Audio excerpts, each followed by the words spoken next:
I think we're moving into an era where the best advisors aren't the ones with the fanciest models, but the ones who truly understand their clients' lives and help them use money with intention.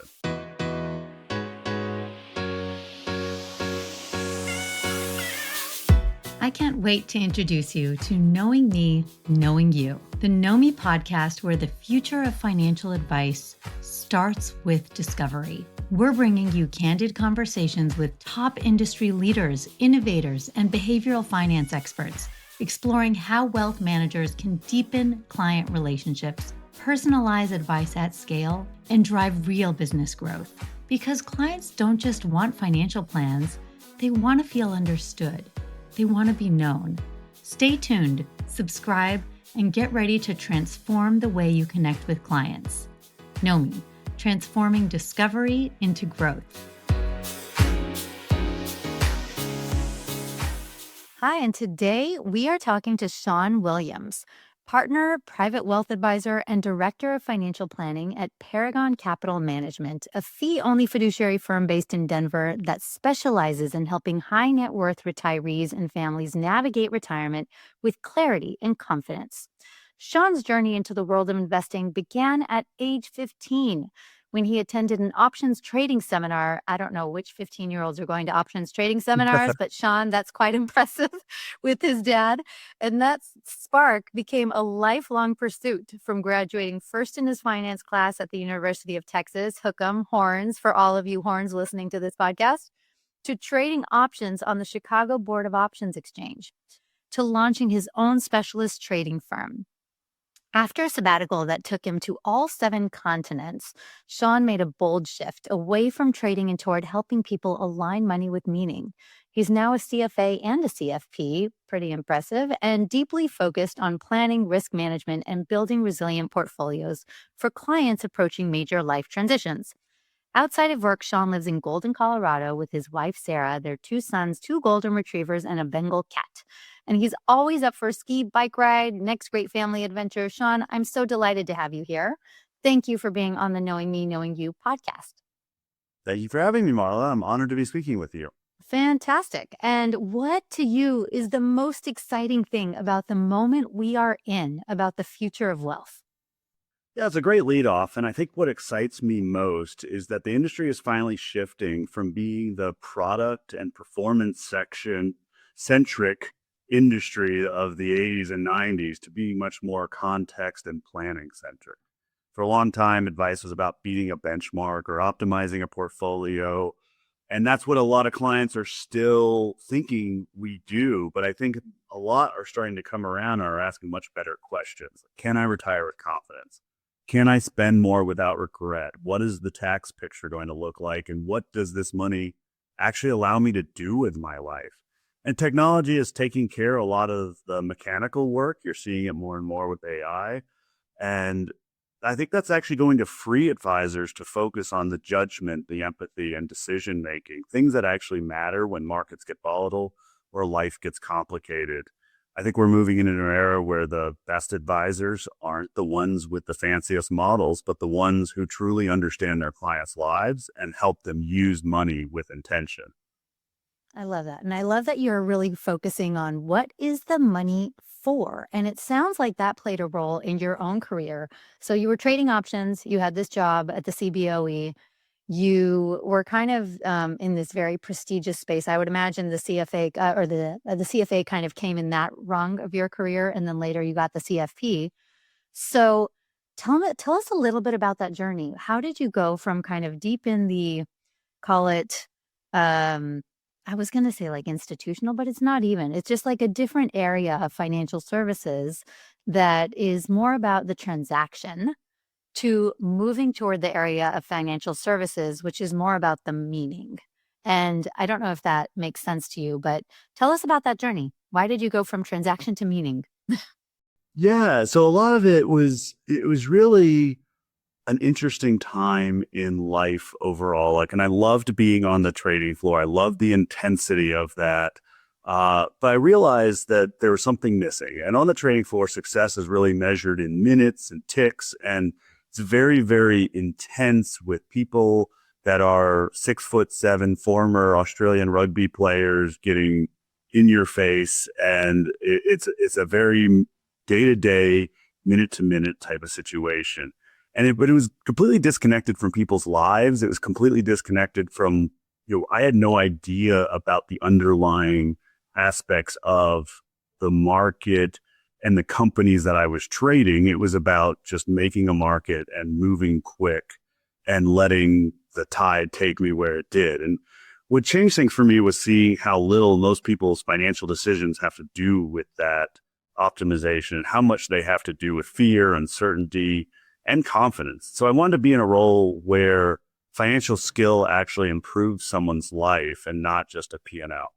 So I really switched over, and it was actually when I was with Janus Mutual Funds as a wholesaler to advisor's office and walked into thousands of different offices and really got to see how very different everyone's model was, and how I was able to really discover what I thought was the most impactful on the end clients' lives before. And that's where I ended up getting the CFA and then following on to the CFP at the same time.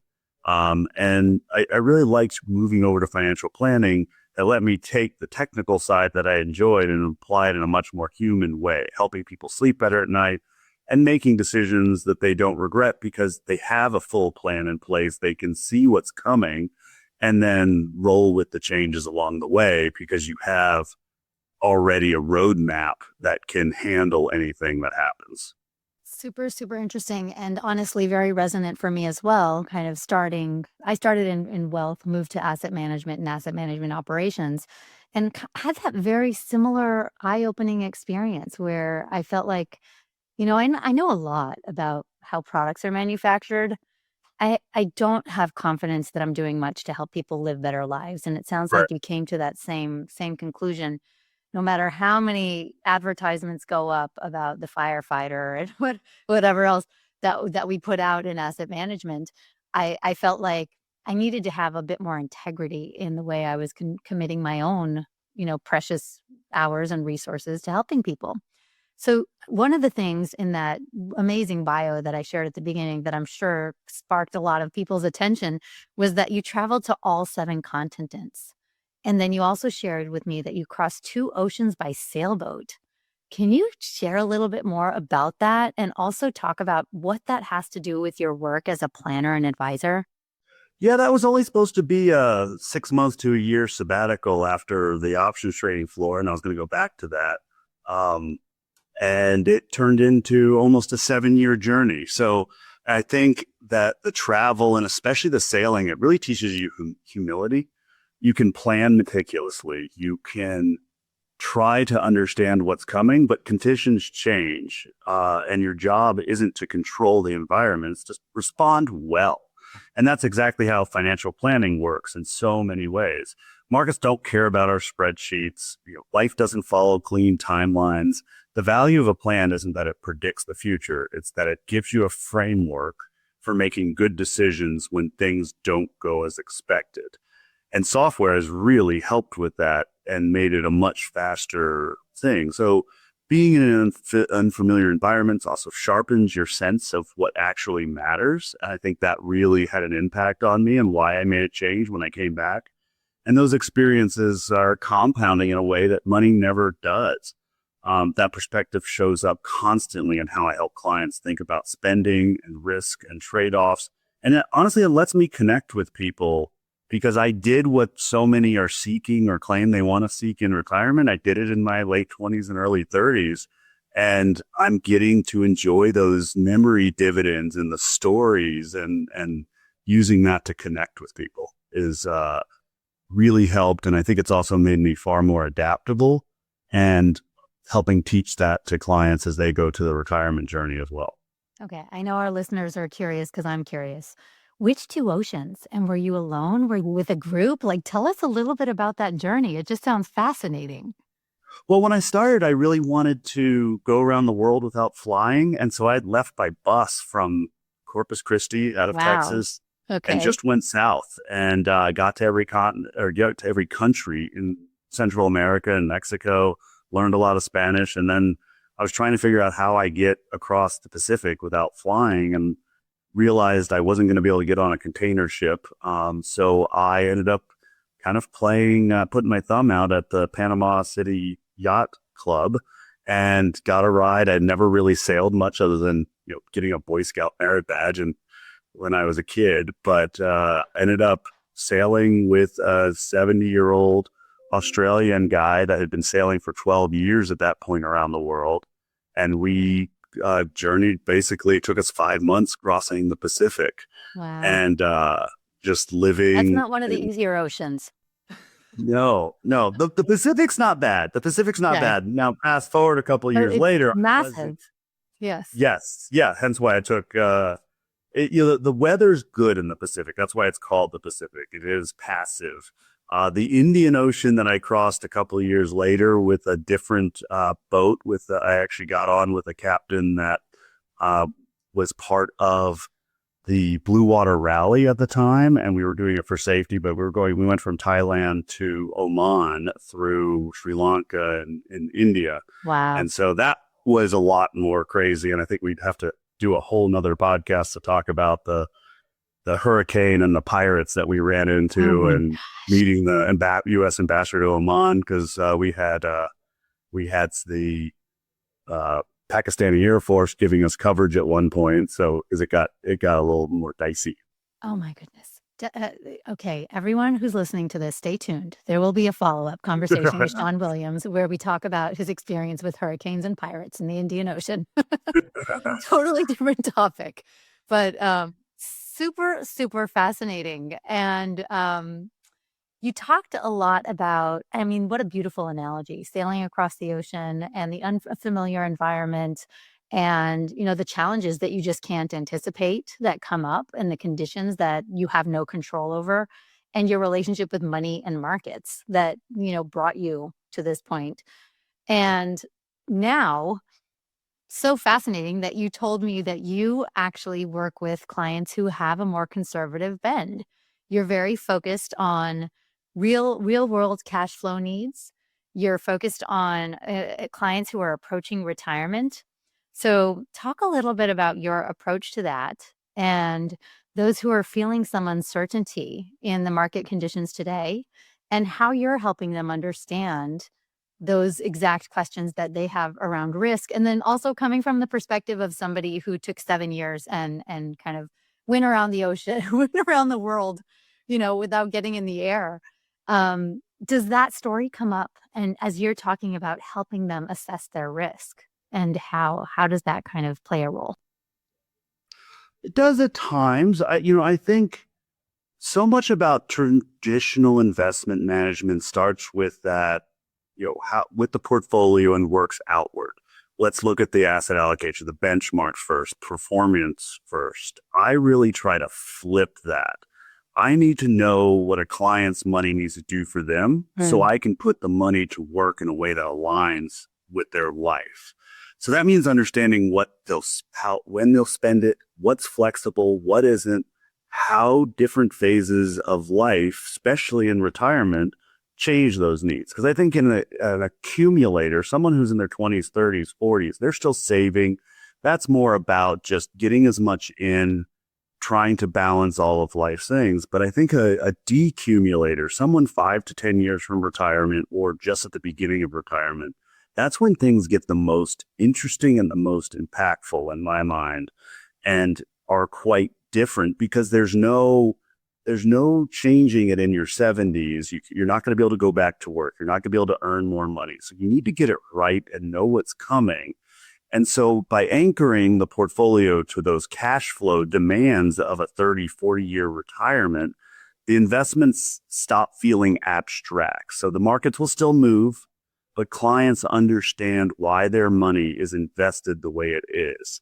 Because every dollar has a purpose that we need to have it returned to them at a certain time for that spending. And that clarity often reduces anxiety and leads to better decisions, especially during volatile periods. And people will very rarely need to go to cash when we've aligned things the way that will make their portfolio make sense and knowing that they have the amount of cash they need to live this out, whatever is happening. And so when people understand the role their money plays, they stop reacting to headlines and start trusting the plan and really get on with living their best life. If I'm gonna, so I'm gonna ask you a question, as I often do, that kind of relates to just the core that Nomi's looking to help advisors solve, which is how do you do that? How do you help them clearly identify the role that money plays in their life? So there's kind of the nuts and bolts of it. So you've got to have, food, shelter, all of those things that are core in your life. But when it goes beyond that into what is the impact? What are the tools that you're using today? And is it questions that you go to? Are you kind of getting them to put it in writing? How are you exposing that information? Well, I think that's one of the hardest parts of what I do and bringing on clients, because what clients are willing to share when they've just hired you, or what they actually even know themselves because they've never thought about it, especially as a couple. It's actually one of the hardest things to systematize. And I think that's where what you're doing with Nomi is so fascinating, and using that behavioral finance to help surface those. Cause I think all of us could do a better job in having that, right now it's a lot of just kind of getting to know them and being open to hearing and trying to find a place that sounds interesting. And I can go with my technical skills.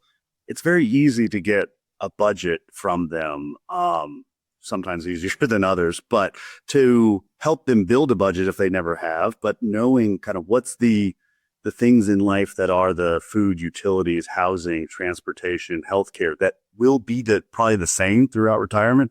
They usually have a good feel for that, especially someone in their 50s and 60s that's been doing this for a while. Sometimes not. Especially if they're inheriting money, I find that they often are even more lost from having that kind of capital all of a sudden and have never thought about it.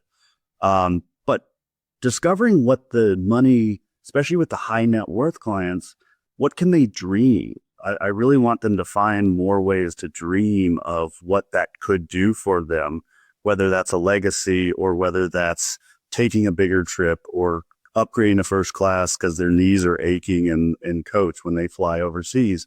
I think that's important to know. And by knowing exactly how much could be used sustainably from their portfolio and their other assets really frees them up to push the limits and kind of give them permission to spend well and spend on things that will bring more joy. Super interesting. And we hear that a lot. A lot of advisors really appreciate that clients don't necessarily know what's relevant, how to open up and share. They may need to be guided. And sometimes the meeting isn't necessarily the place. They might need to kind of be in their own private space to kind of think through things and really try to understand, what is it that I'm aiming for? So you work with high net worth families, retirees. What are some misconceptions that you see often, time and again, when it comes to wealth, retirement, and legacy planning? You mentioned a few. So maybe it is, that retiree who believes that they can't afford the business class ticket. And maybe they even think that they haven't earned the right, potentially. I'm kind of putting words in your mouth, but what are some of the misconceptions that you see coming in? Yeah, one of the things, especially with the higher net worth, people with probably over 2 or 3 million, I think one of the biggest misconceptions I see is that legacy is something that happens at the very end when they're gone. Mm. I think in reality, legacy is shaped over a lifetime by how and when they choose to use their resources. So for many of my clients, their portfolios are just so far larger than they'll ever realistically be able to spend. So when that's the case, I really try to start to introduce and talk about whether some of their legacy might be more impactful as a lifetime gift rather than an inheritance decades from now. So, and having the software and the tools to show them that they can continue a great life and give some money away now, it's amazing how much that has shaped and made clients so much happier. Because most people in the US, they inherit in their mid 60s. For some, that money can be helpful, but often by then they're already established and don't truly need it. So some of the hardest, most formative years financially are earlier. 30s, 40s. So when clients have children in that stage, I'm often trying to talk to them about this when I think they're overfunded. So when you're raising a family, balancing careers, trying to do a lot with finite time and resources, having a little bit of support during that season of life can be transformative. And it can also create what I think of as memory dividends, much like I did with my travels. I think helping fund a family trip with kids and grandparents together, those experiences often nourish people emotionally for decades, including well into my client's own retirement. You think about having 20, 30 years of retelling my stories of the Indian Ocean, or an amazing trip with my kids or with my grandparents. I think that can really be something that makes older people very happy as well, because they get to watch their kids and their grandkids enjoy their assets and know that they'll be thinking of them up and at some of these trips. And it's what's powerful is that my clients don't just give the money, they get to see that impact. So I think they get to watch their children, grandchildren, or even maybe the chosen causes, because it's not always about the kids. Sometimes they want to be part of the galas and giving to charities that are meaningful, or volunteering their time in meaningful ways. So for many, that ends up being one of the most fulfilling parts of retirement, is using those assets to make others happy, especially when that can be quite stressful. And that can even be, a gift of quite significant amounts. Some of my clients' kids have ended up now that, they've essentially retired in their late 40s, early 50s because of this gift. And now they're all taking trips together to, amazing places, renting large houses for months at a time and getting to spend a lot of quality family time together. That's so interesting. So in the book, Die with Zero, I learned that the average age of retirement in a very, very sharp bell curve is 60. I'm sorry, the average age of receiving an inheritance. Forgive me. So when people Probably hit where I 60, got my stat from too. I yeah. love that. So like when people hit 60, they already like kind of have saved for depending on, I mean, obviously not all people, but if you look at the average age, and most are 60, or in and around that range, with plus or minus 2-3 years, they're already at the point where they've developed a life. They're thinking about moving on, from traditional work in their own lives, and so it becomes about something bigger. And so I love that guidance. And I know a lot of advisors are talking to their clients about this. How are you experiencing the impact in line with your values during your life? Like when you're gone, you won't be able to see it. You won't be able to enjoy it. You won't be able to recognize the power of your impact on your grandkids. And when they need your help most, I remember they said this in the book as well, is at two primary points. Is one, when they're getting an education, maybe three. Two, when they get an education. Two is when they buy a house. And three is when they send their kids to get an education. Those are kind of the three most expensive things where help is the most meaningful. So I love how you started our conversation talking about this evolution from performance and beating benchmarks, which some like me may consider somewhat arbitrary when you're kind of thinking about, the scope and what money really means to people, yet we're so obsessed with the benchmarks. You moved from CFA to CFP, and it's a totally different technical expertise, skill set. They both involve numbers, and they both involve a lot of math, but one certainly gets a lot more to the core of human centricity. The other one was much more about putting portfolios together and what are the right steps and skills to do that. CFPs kind of have this more holistic approach. I remember when I first came into the industry, there was a little bit of a chip on the shoulder that the CFA had more value than a CFP. And I don't know if you remember those days. They certainly got paid more than a CFP would. How do you balance these two worlds, these two social norms in our, tiny little corner of the industry here, in your world and your work with clients today? Yeah, well, I think the technical work of the CFA is really the foundation, but it's not really the conversation. Clients don't experience their lives in percentages or charts. They experience them in real dollars and real decisions. So I actually find that I rarely talk about portfolio performance. And I know some of my predecessors did. And that was the world that was expected of advisors 20, 30 years ago. And clients can see that on their statements, and the technology has gotten a lot better. There's access. Instead, I'm really trying to translate their performance into what it means for their life. How much did the portfolio generate in dollars? What did that support? What charities have you got to do? What was your spending like this year, and how much more room do you have? Or was that overdoing it?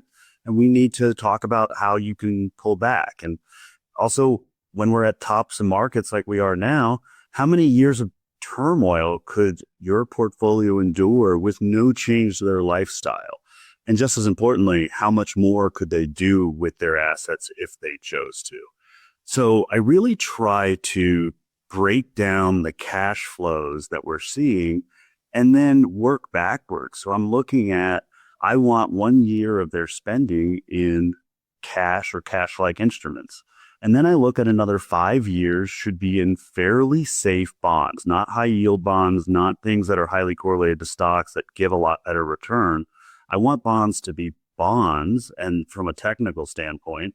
And how I arrived at that 6-year period is, if you actually look back at the end of 1920s, so just before the Great Depression, if you put all your money into stocks at the top of the market in 1929, even though stocks declined 95%, if you could have held on to a diversified portfolio of equities, you actually they were back to even in spending power, not in pure dollars, but because when they're down that much, there is deflation by 1935. So all I need my retirees to do is realize that, hey, this portfolio can survive a Great Depression. And then we talk from there. Does that feel comfortable? Some of them that still doesn't feel comfortable, and we put 10 years of bonds in. And then that allows the rest of the portfolio to be heavier risked into stocks and alternatives and things that generate more returns and hopefully can outpace inflation, because that's also a very painful part of a portfolio or a risk for clients. So you can't just be in the safe stuff as a retiree. You also need to make sure your spending power can keep up. And that's one of the 3 legs, I think, of any retirement planning portfolio besides the sequence. So you've solved the sequence of return risk. By having the stocks and alternatives, you've solved the inflation risk. Now you just have to think about longevity risk. And those 3 are the pillars of any retirement plan that I think needs to be considered in any decumulation portfolio. And of course, there's lots of ways to talk with them about the longevity risk, how we outpace that. And that's something we can solve for. What a great model. Thank you for sharing it. Do you see one biggest opportunity right now for advisors who are really curious about what is the opportunity we should be tapping into? I think the opportunity is really about helping people make better decisions and not better predictions. Performance will always matter, but it's table stakes. I think advisors who are going to win long-term will help clients align money with values, navigate the trade-offs, and feel confident spending on what matters. That's not something an algorithm replaces. It's something it enables, really. And I think that's where AI is really going to make the advisors who can connect the human part and put it all together. It's going to make us even more powerful and more useful to our clients. And I think so advice is moving from optimization to orientation, essentially. And Shaun, what is one instance in your life or a conversation you've had that totally changed your personal relationship with money?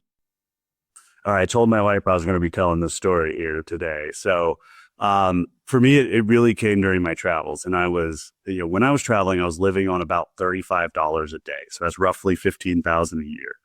And I became obsessed with maximizing the adventure within that constraint. And I got really good at it. I even had a personal goal that every meal needed to cost under $2. So that mindset stuck with me longer than it needed to. And so when I met my now wife, Sarah, I was still operating that way. Even though I was working at Janus and I'm living here in Denver, I was trying to optimize every expense. And I still do to a point even today. But so even though I was making a good living, didn't need to live like that anymore. I was still doing that. And so we both, my wife and I, love scallops. And whenever we had them, it felt like a celebration meal. So one day we were walking through Costco and she suggested we buy a bag of scallops. I remember stopping cold at the $70 price tag. I don't even know what they are nowadays. And very gently, she said something like, "You're living like a Great Depression survivor. It's okay to enjoy the now, even if it means having a little less saved." And it wasn't an instant conversion for me, but it really opened my eyes. And, we've been married for over 10 years now, and this is while we were still dating. And I still think about that moment. And I realized I was over optimizing for my future self at the expense of my present self. So since then, I've thought a lot about helping people strike a healthier balance, whether they're super savers who struggle to spend like so many of my high net worth clients, or people whose spending today could jeopardize their future, which can often be a lot more uncomfortable of a conversation. So that's where I think financial planning really matters. A good plan gives people the information and confidence to live well now while still protecting their future. So it helps them know when to save and when to buy the scallops. So sometimes the best financial decision is the one that makes life a little richer today. Wow.